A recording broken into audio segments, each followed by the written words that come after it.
Kawaguchika Creamery.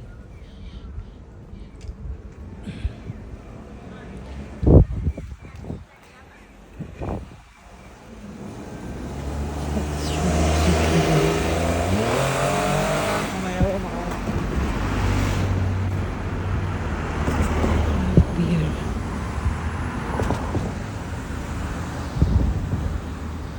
Not beer cup. So, eto ang location namin. Ito na ang kwento. So, this is the station, which is Kawaguchika. I'm sorry. Ito po ang Kawaguchika Station. Ayan. And of course, si Mount Fuji, andyan lang. Kadungaw.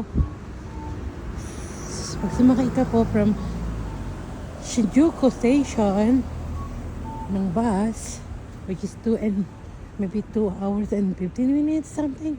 So Lake Kawaguchi, dito ang Lake Kawaguchi. Later pupunta tayo dyan, but for now we're gonna cross the street. Ito yung station, tatawid tayo. So pedestrian is allowed.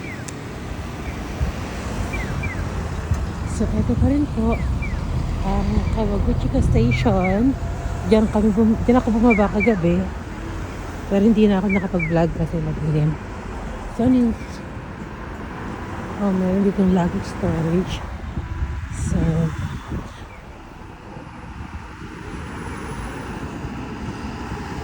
2 minutes walk from station. And we are heading our accommodation. Ang daming bike. So pwede tayo mag-rent dyan. Kung kaya ng resistensya mo, mag-rent ka. Kung hindi, mag-walk ka na lang. So, ayan, ang dami.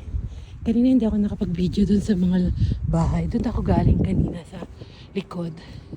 Ito si Mount Fuji. Nakasun. Buhay na buhay. O ayan, na-block na tayo. So, yung accommodation namin, ito yung station, parking. So, merong building, may cafe. Pero since ang dami naman nilang binili ng mga kung ano-ano sa 7-Eleven, so hindi muna tayo bibili ng coffee sa labas. So, here, this is the accommodation.